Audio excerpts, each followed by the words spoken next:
All right. All right. We're recording. We are recording officially. We are now Hey recording. yo. All right.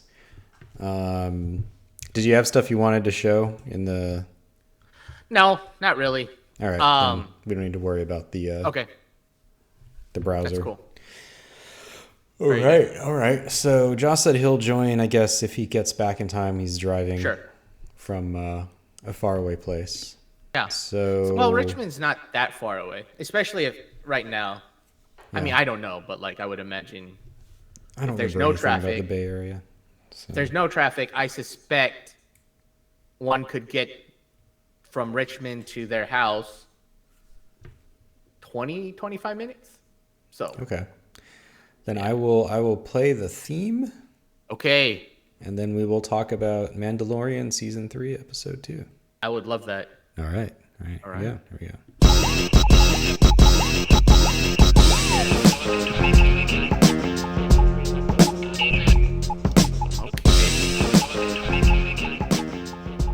I really need to like cut this properly because right now I'm just manually sliding the volume slider Oh, really? down. That is not the way to do it. Hey, we'll figure it Anyway. out. We'll figure it out. Welcome to our reaction video. It's That's not an right. official episode of the podcast, or I guess it is, but not like It's not a pod. Yeah, you're right. It's not a podcast. I titled these as the Secret Hideout Reacts. okay. And I we mean, are it's still a reacting. podcast, just a different series Yeah, that's true. of Yep. videos. So Exactly. other podcasts have names for these things, for their different videos, like whether it's a weekly thing or a review or something. But we don't do that because No. we didn't think of it. Or we're just doing our own thing. You Or know? we're outlaws. Yeah, we Yeah, we yes. play by our own rules. Exactly. Yeah, Exactly. And we're hiding out now because that's the why we're in a authorities are hideout. looking after us. So that's why we're in this situation to begin with. Indeed. And we're reacting now. Hey, Josh made it Look at that. on his phone. It looks like. Yeah. Oh.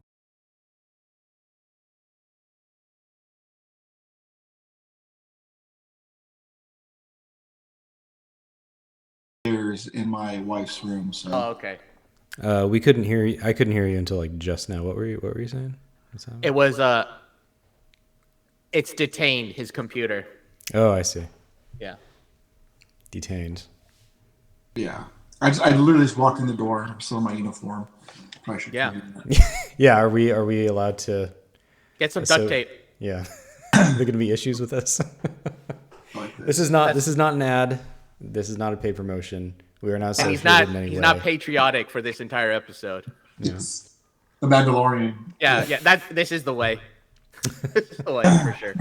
I mean, if you need a few minutes to, No, I'm okay. all right. Yeah.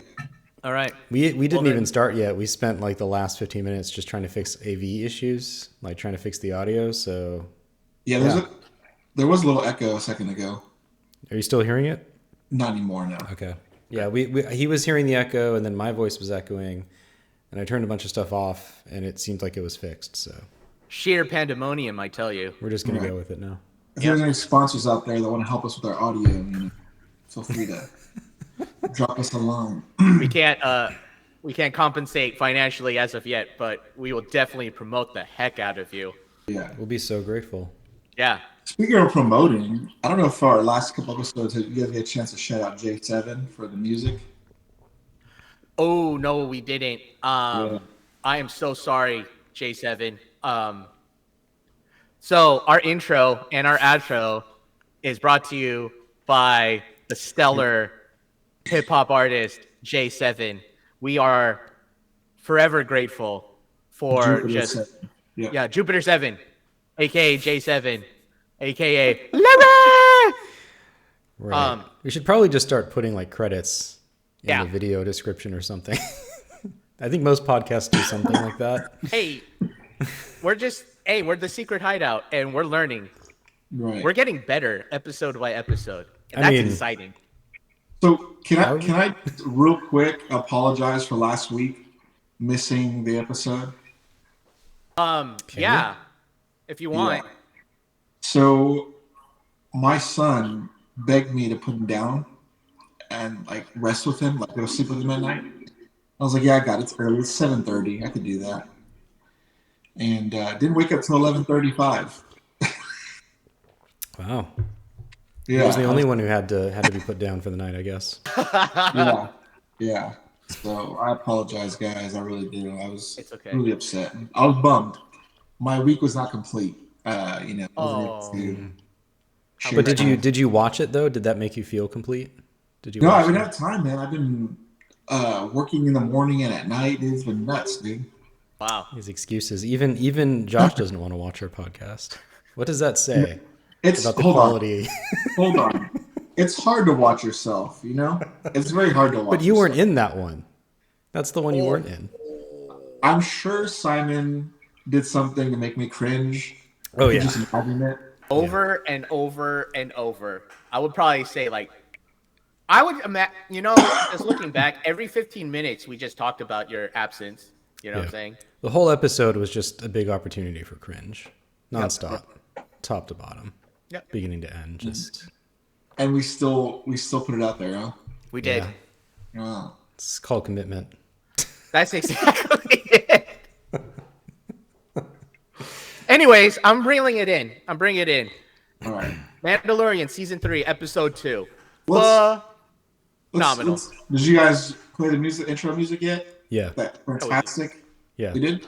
Yeah. Okay. Yeah. Like just before you joined. Yeah. Oh, sweet. You got here Oh, just we in didn't. time. We didn't even introduce ourselves. So Do we need to do that every time? I think It's we really, should. yeah, it is. It's really a crap Consistency show is when I don't key. show up, isn't it? There's no one's. That's true. All right. If we get lucky, one of these videos for some reason, the algorithm will just pluck it right out of anonymity, and we'll find 5 million views on one of these. We'll never get that again. It'll just be that one video. Right. Right. But people will then see that video all the time for like the rest of eternity. It'll just be recommended. So I found a channel like that, by the way. I found a channel where one video had 1.1 million views. Every other video had no more than like 100. Wow. I don't know why. Wow. It was amazing. Yeah. Well, with that, welcome to Secret Hideout podcast. Very special episode of our Mandalorian review, our hot take.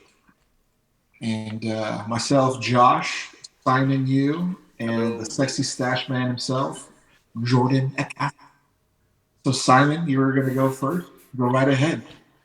No, I just wanted to reel it in and just get this so focused, and It's real. talk about it. It's real. real. It's real. That's what we're doing right now. Phenomenal episode.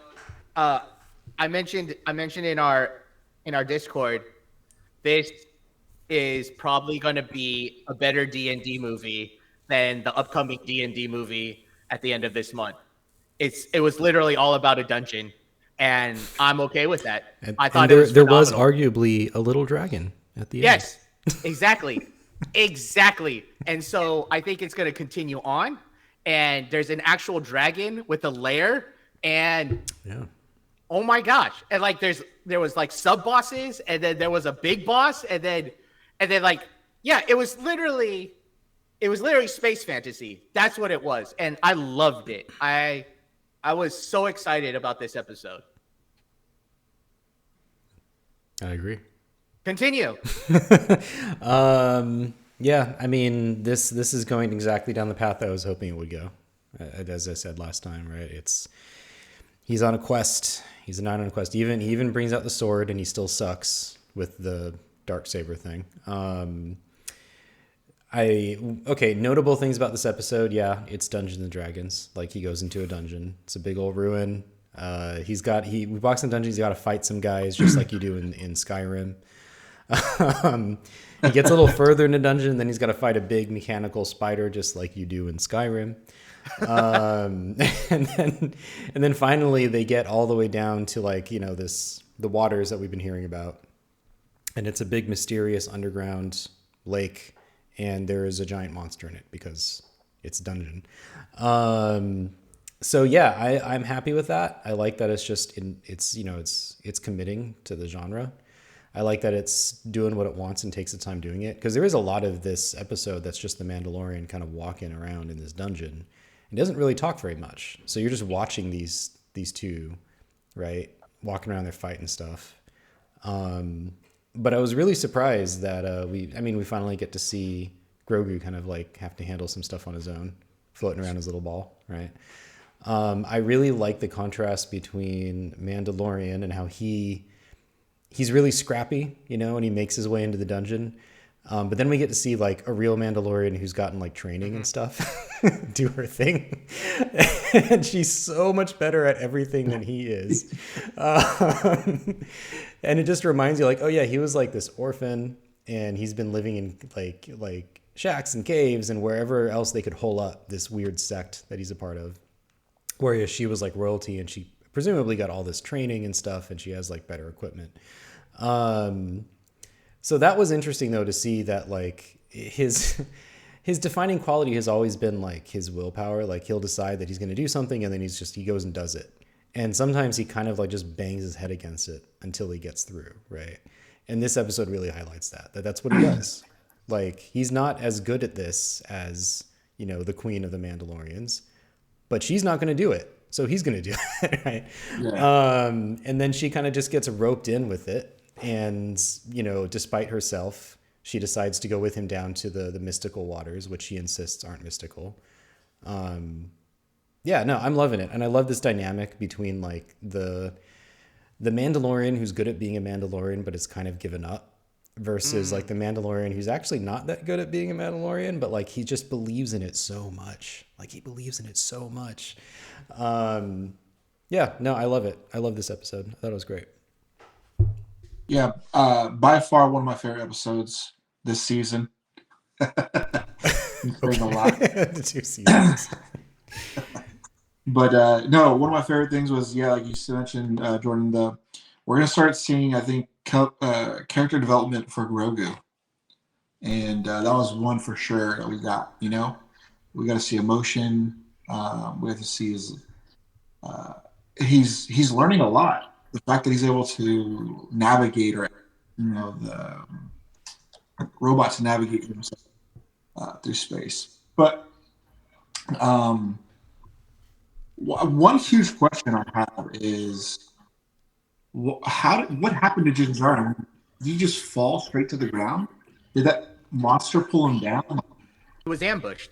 It had like it came up out of the ground. It like trapped him. When he fell in the water, when he bathed in the water. Oh, yeah, that was a little unclear. I thought he'd gotten pulled down somehow. Yeah, I thought he'd gotten pulled down somehow, and I'm still not entirely sure what happened. Yeah, I saw it twice, and my interpretation is he was so excited that he's there. It's like, oh, I'm gonna redeem.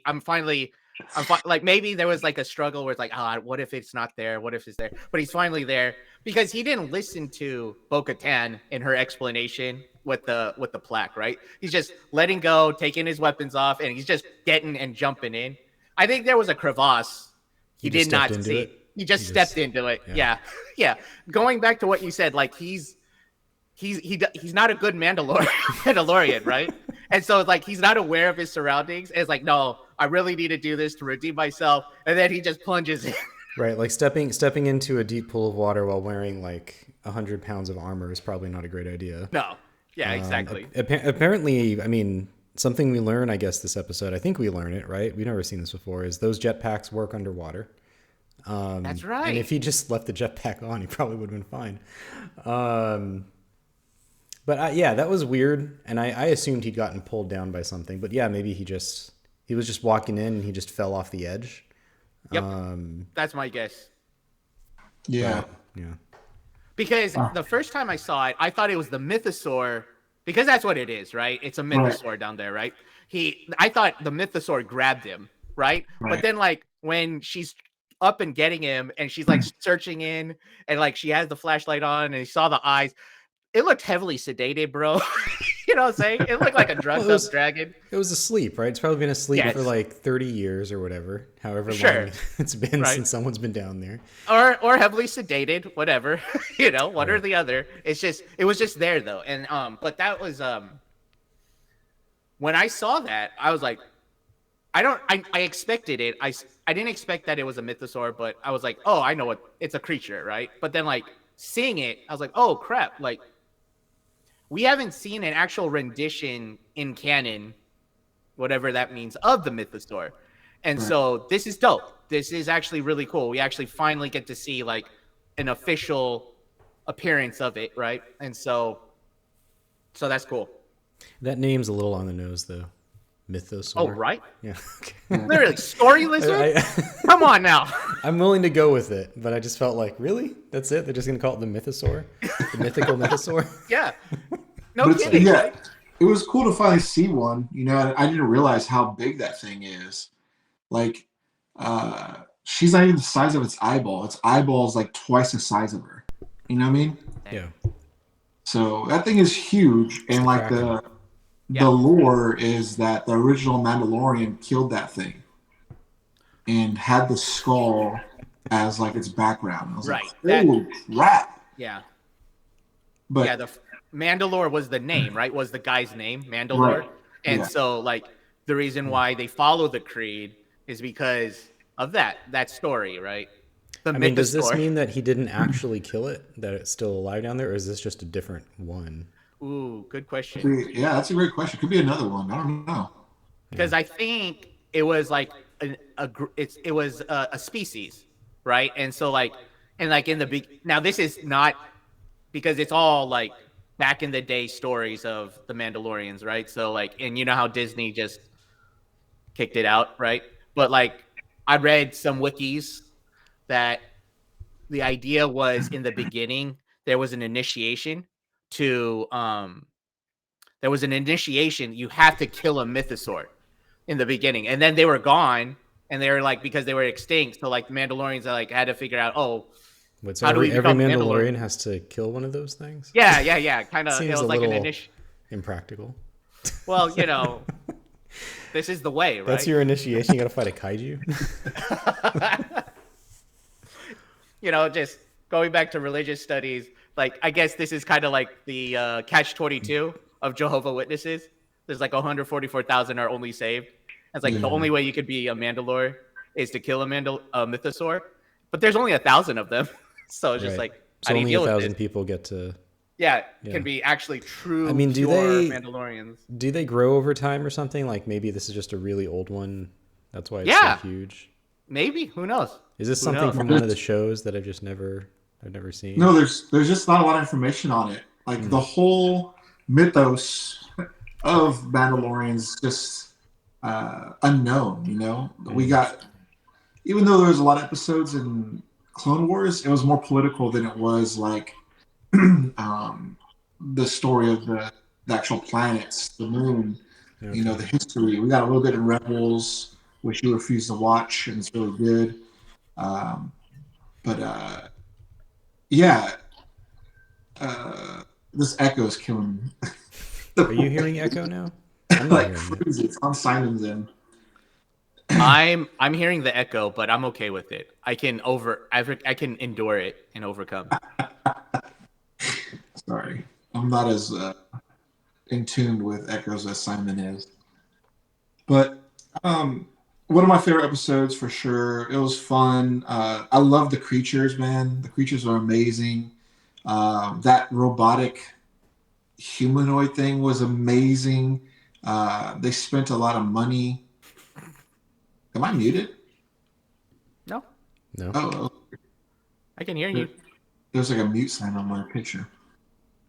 But yeah, I think the creatures are amazing. I feel like they're spending a lot of money on graphics for its production than past seasons. So yeah, other than Mando singing to the ground at a rapid pace, I loved everything about it. I love seeing. I love that we went back to Tatooine. You know, you can never get enough of Tatooine. I'll never get enough of the sand planet. And During I the don't know- festival of Bunta, by the way. right? Whatever that yeah. means. Yeah, it's like, I guess it's like their Christmas, right? Looks like it. Mixed with a 4th of July kind of thing. Yeah. So I'm excited to see what's going to happen next. And I'm loving that Bo-Katan, is it Bo-Katan? Yeah.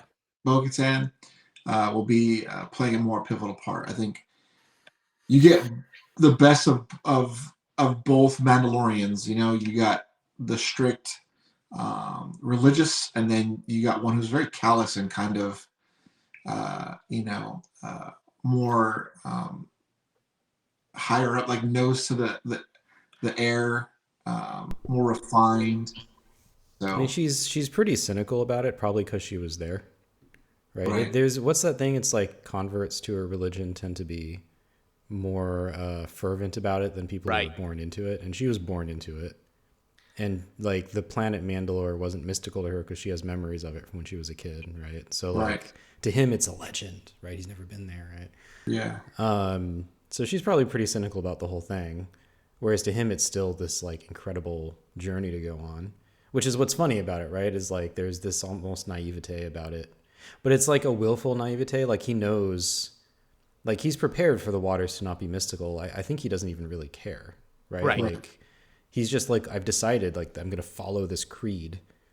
And so that's what I'm going to do. It doesn't matter if the waters glow or whatever, right? Like he's, it's like, this is what he's decided to do. So that's what he's going to do. That's why it matters to him. Right. So yeah. What if the glow is from like the mythos? What's the monster's name again? The Mythosaur story lizard. Mythosaur. What if like the glow is like the Mythosaur's urine? that's the glow of the water. I mean, it's been down there for a while, so it's got to go somewhere. Just his piss, and they don't even know it. They're like, they think it's magical or mystical. It's like, nah, Yeah. man. It's all urine, dude. I think one of the interesting things is there was one particular scene that was kind of motivating where like not only just for me, but like also you can see in Bo-Katan, like you're right, she's cynical about it, right? And very much so because she was royalty, like, and at that highest tier of authority in this culture, it would be basically more of a tool rather than an actual belief system. And she mentions it, like there was a ceremony, she had to recite the creed. Her father was super proud, and like she had to do it just to make everyone happy on Mandalore, right? And so like there's this for her, it was all about the utility of using it to kind of show the masses that she's loyal to the creed, to the faith. Jarin, Mando, not only is he a convert, like he didn't intellectually just like, oh, you know what, this seems right to me logically, so I'm gonna follow it. Like he was saved by it. You know what I'm saying? Like he's indebted to it in that regard, and because of that, yeah, he's like hardcore devoted to it. Uh, there was kind of this interaction between the two, and like she was talking cynically about like the ceremony and stuff, and he mentions about her father and how it's like, you know, your father sounded like an interesting man. It's like my father was a great man, and he died for Mandalore, and then Jinjarin just stops, and like even though you can't tell his emotion, but like he paused for a moment and it's like, yes, that's what the creed's about.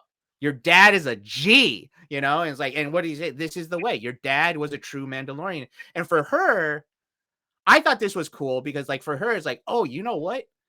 You actually really believe this. Like, this is something, and like, and part of that kind of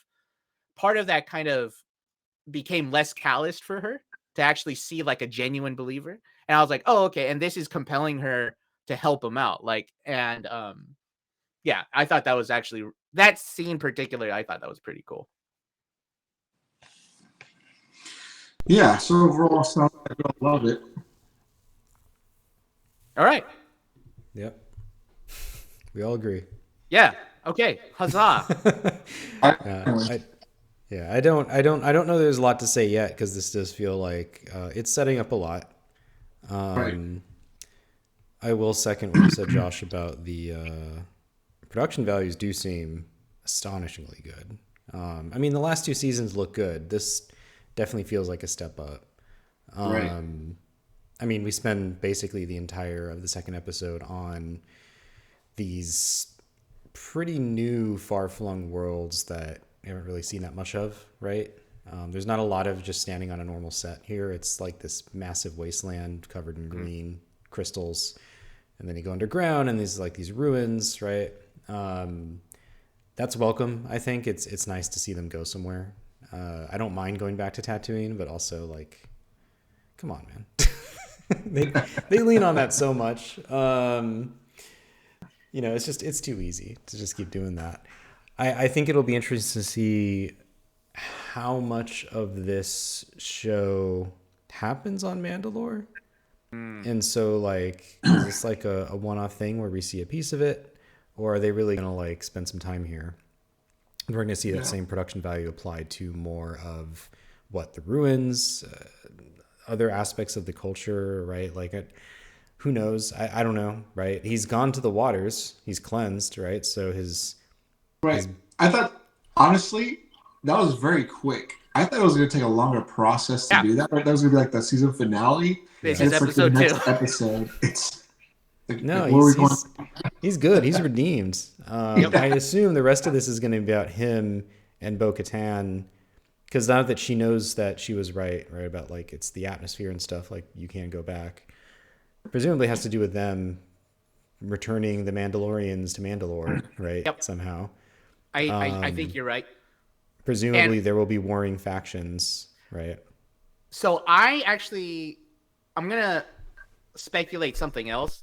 Like before them going into the waters, it was warring factions, and she even mentioned it in episode 1, where like basically the whole custom of becoming the ruler is to like a fight to the death and win the Darksaber, right? And so inevitably it's going to be warring factions because of that custom, right? And she lost, and she's like she got like, oh, okay, well, that's it, you're the guy now, and she kind of gave up, right? The fact that she witnessed a mythosaur goes beyond now the dividing factions, because this is the initiating legend, right? This story lizard is the very reason why Mandalorians exist, right? It goes beyond the dividing factions. And I think Josh, or I forgot who, is either you, Jordan, or Josh, but like one of the Mexicans said it, right? I know it's hard to remember for you sometimes, Simon, when you're talking to us. We look and talk just alike, you know. No, it's not that. It's the content of what you guys said. You guys don't talk alike at all. But anyways, there's a prophecy about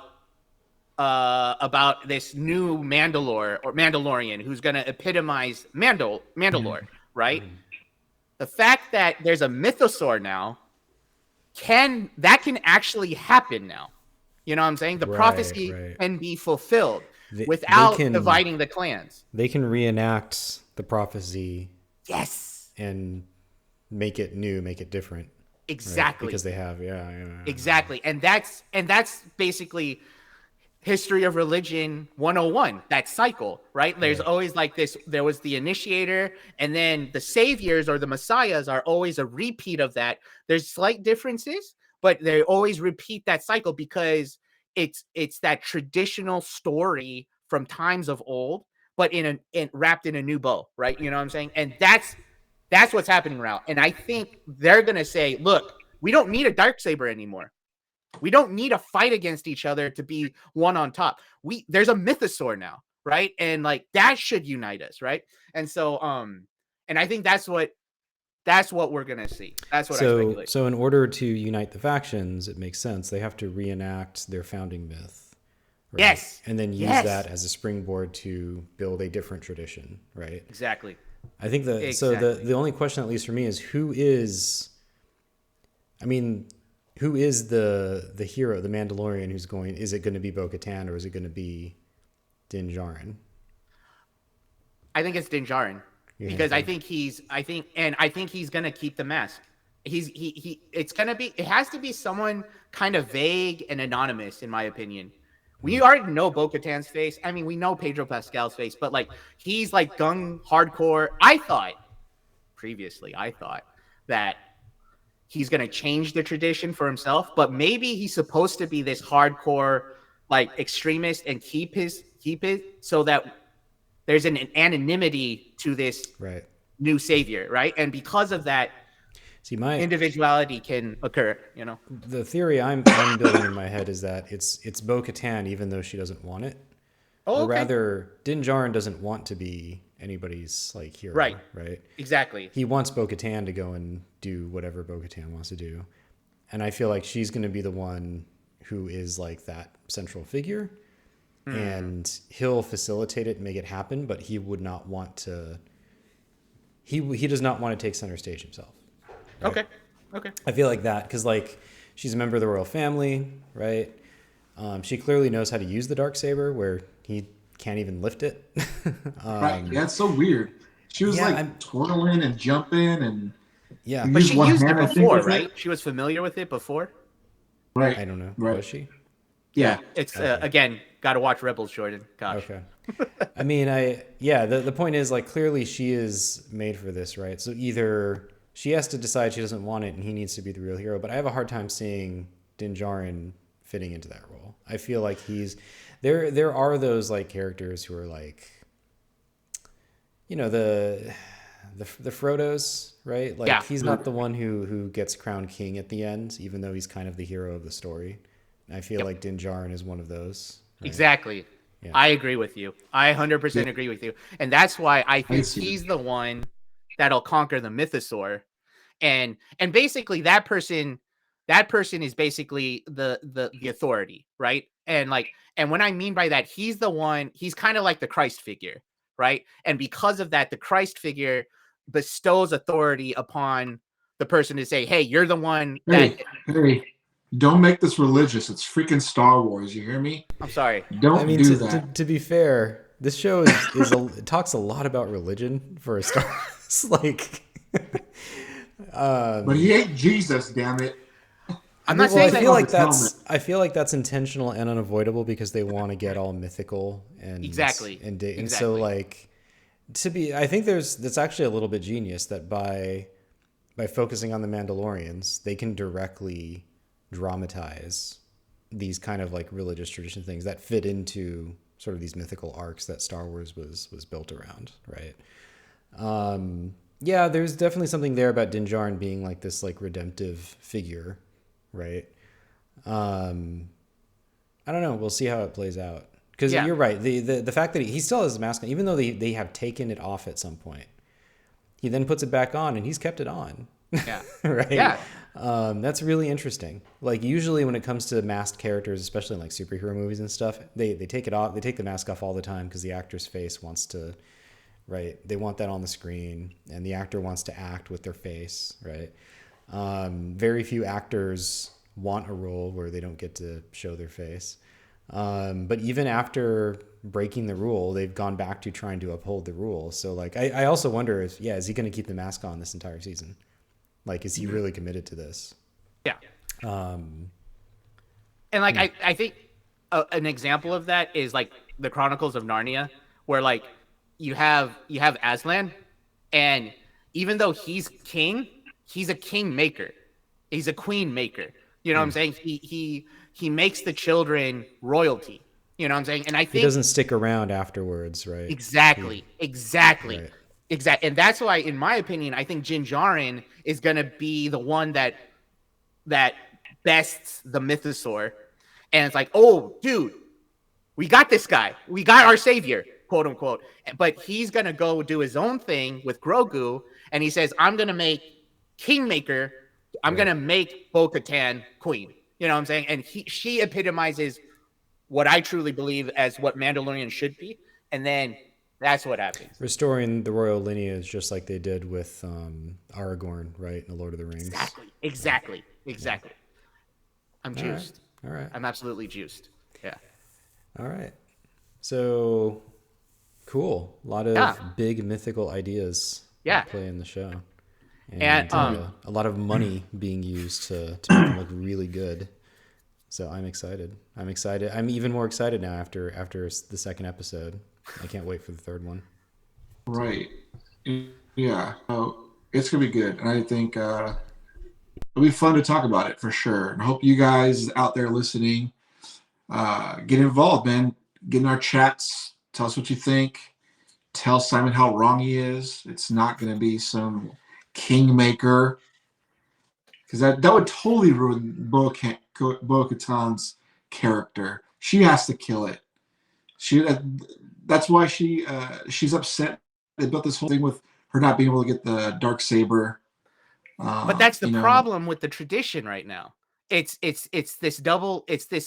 catch-22 cycle of death, right? Like the only way one needs to be the ruler of Mandalore is through dividing the clans. You know what I'm saying? That's the only way. But like if they had the Mythosaur, that will take that away. You know what I'm saying? It has to be this way. Yeah. That's what I'm saying. She will kill the Mythosaur, or not Jarin, because he doesn't even care about it. There's definitely something there though about like you're right. There's a catch-22. Like all of these religious traditions, right? Like they're stuck because they all contradict each other and they're really restrictive. And when that happens in a society, when it's built up to a certain point, like the only way you can move forward sometimes is to break it, right? You have to break from that tradition somehow. But how do you do that without throwing the baby out with the bathwater and completely throwing away your entire culture, right? You do that by reenacting a founding myth, right? In a way that opens up space to allow you to then create, like to sort of branch off and create like new traditions, right? So there's something there. Like they're going to have to at some point.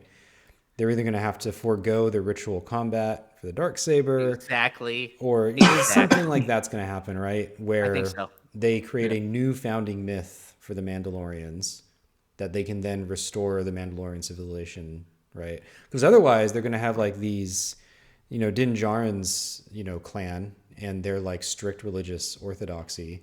And then they're going to have like Bo-Katan's people who are more militaristic and more practical. And like they are not going to get along, right? Right. One of them is going to be like, we're the true Mandalorians. The other is like, we're the true Mandalorians. They're all going to fight. How do you get past that? And yeah, you have to found a new tradition that everyone can get behind, right?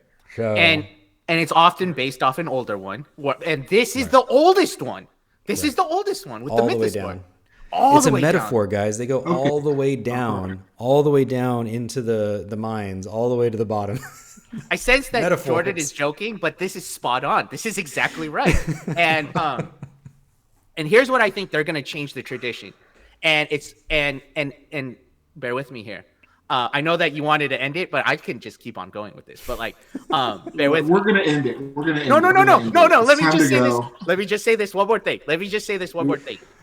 The Rancor from season 2.5 in Boba Fett. That's foreshadowing of what's going to happen with the Mythosaur and Din Djarin.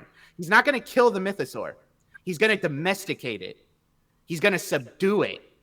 He's not going to kill it. You think he's going to ride the Mythosaur? He's going to ride the effing Mythosaur, guys. It looks pretty big.